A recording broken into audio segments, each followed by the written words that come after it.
शासनानं पहिल्यांदा चौथीसाठी परीक्षा चालू केलेली होती. लक्षात घ्या, पूर्वी चौथी आणि सातवी होतं, पण परत 4 वर्षाच्या पूर्वी मागे शासनानं या परीक्षा बंद करून 5वीला आणि 8वीसाठी या परीक्षा ठेवलेल्या होत्या. 5वीच्या आता 6वीत असणारे विद्यार्थी माहित आहेत ना, 5वीसाठी स्कॉलरशिपची परीक्षा होती. पण गेल्या वर्षी 5वीसाठी पण होती आणि 4थीसाठी सुद्धा परत शासनानं चालू केलेली आहे, 4थी आणि 7वीसाठी. पण लक्ष द्या विद्यार्थ्यांनो, तर परीक्षा चालू केली पण ती घ्यायची की नाही असं म्हणत जवळजवळ 6 महिने त्यामध्ये रेंगाळलं गेलं. आणि 6 महिन्यानंतर दिवाळीच्या पिरियड मध्ये त्यावेळेला शासनानं परत जाहीर केलं की 4थीसाठी परीक्षा घेतली जाणार आहे. आणि मग 6 महिने गेले तरी मग अभ्यास कसा करायचा सांगा आणि कुठला घ्यायचा, हा सगळा प्रश्न आपल्या समोर होता, सगळ्यांच्या समोर.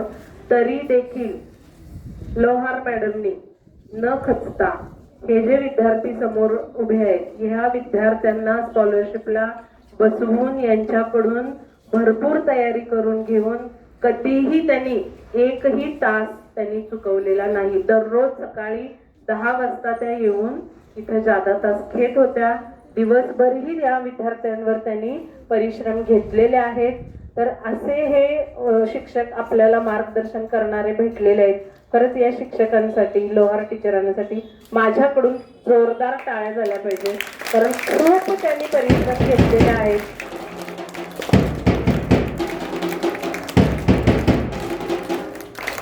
आणि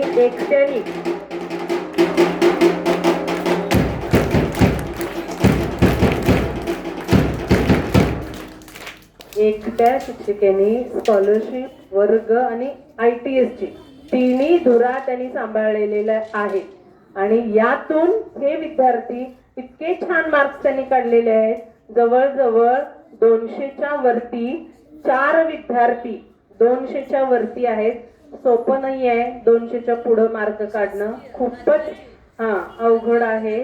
आणि ह्या विद्यार्थ्यांनीही ह्या 100% निकाल तर आहेच, पण 200च्या वर काढणारे विद्यार्थी खरंच खूप त्यांनी शिक्षकांवरती विश्वास ठेवून, शाळेवरती विश्वास ठेवून त्या विद्यार्थ्यांनी खरंच हे यश मिळवून आणलेलं आहे.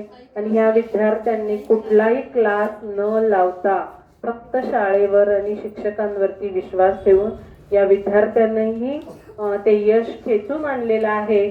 आणि त्या विद्यार्थ्यांना मार्गदर्शन करणारे त्यांचे घरी पालक, या पालकांचं सुद्धा मी शाळेच्या वतीनं खूप खूप त्यांचा आभार मानते आणि त्यांना धन्यवाद देते की त्यांनी शाळेवर विश्वास ठेवून शिक्षक जसं सांगतील तसं त्यांनी आपल्या मुलांचा अभ्यास करून घेतलेला आहे. आणि तुम्ही सुद्धा सगळ्या विद्यार्थ्यांनी लक्षात ठेवायचं, या वर्षीचे 4थीचे विद्यार्थी, स्कॉलरशिपला बसलेले विद्यार्थी आणि 7वीला स्कॉलरशिपला बसलेले विद्यार्थ्यांनी हात वर करायचा आहे. त्या विद्यार्थ्यांनी इथं समोर बघायचं आहे. समोर यश आहे आपल्या समोर, आणि हे यश उगीच मिळत नाही. पहिल्यापासून अभ्यासात सातत्य ठेवल्यानंतर आणि शिक्षकांवर विश्वास, शाळेवर विश्वास ठेवल्यानंतर हे यश आपल्याला मिळतं. आणि असा हे ढोल आपल्यासाठी हे विद्यार्थी शाळेचे वाजवायला तयार असतात, लक्षात घ्या. आणि एवढ्या सगळ्या विद्यार्थ्यातून आपल्याला कुठं उभं राहायचंय? सगळ्यांना कुठं उभं राहायचंय? पुढं उभं राहायचंय, लक्षात घ्या. आणि छान मार्क्स सगळ्यांना मी 240च्या वरती जाणार हे टार्गेट 4थी आणि 7वी या वर्षी पहिल्यापासून ठेवायचंय. 240च्या वरती मी जाणार. ह्या विद्यार्थ्यांना बघा दिवाळी नंतर हे टार्गेट मिळालेलं आहे, पण तुम्हाला कधी मिळालेलं आहे टार्गेट? हे मे महिन्यातच, जून महिन्यातच मिळालेलं आहे. त्यामुळे पहिल्यापासून तुम्ही सुरुवात छान करायची आहे आणि छान शाळेला यश मिळवून द्यायचं आहे. आता आपल्या मॅडमनी सांगितलं की लोहार मॅडमनी खूप परिश्रम घेतले आणि त्याचंच हे यश आहे. पण हे करत असताना त्या स्वतः सुद्धा एका परीक्षेला बसलेल्या होत्या. त्यांची सुद्धा खरी परीक्षा चालू होती आणि ती होती MS सायकॉलॉजी या विषयाची. विचार करा. MA सायकोलॉजी याचा अर्थ मानसशास्त्र विभागाची ही परीक्षा असते. थोडीशी अवघड आणि अभ्यासाला थोडीशी क्लिष्ट अशी ही परीक्षा, आणि तरी देखील तुमचा सर्वांचा अभ्यास घेत संपूर्ण संसार कुटुंब सांभाळत त्यांनी काय केलेले आहे, या परीक्षेच्या यशाला सुद्धा गवसणी घातलेली आहे. कारण त्यांना 75% मार्क पडलेले आहेत या परीक्षेमध्ये आणि A+ ही श्रेणी मिळालेली आहे. खरंच आपल्या शाळेसाठी ही अभिमानाची गोष्ट आहे की एक आपल्याच्या शिक्षिका त्या छान गुणांनी उत्तीर्ण झालेल्या आहेत. खरोखर लोहार मॅडम तिसऱ्या लोहार मॅडम तुमचं तिसऱ्या वेळेला सुद्धा हार्दिक हार्दिक अभिनंदन. असं यश मिळत राहो हीच परमेश्वर चरणी प्रार्थना.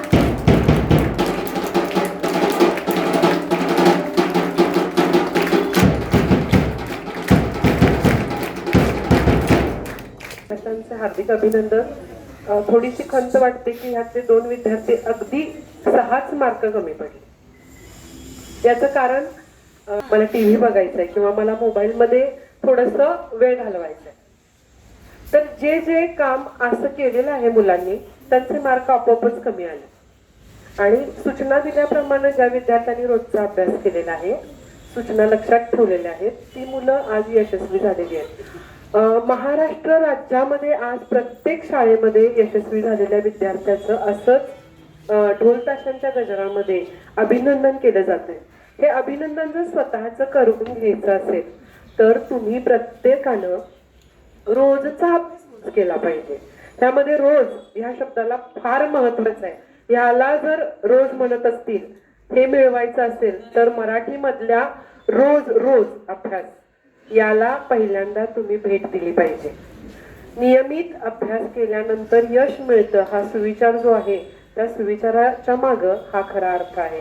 यामध्ये उभे असलेले सर्व विद्यार्थी थोडासा आळस करणारे होते, त्यामुळे जरासे कमी मार्क त्यांना मिळालेले आहेत.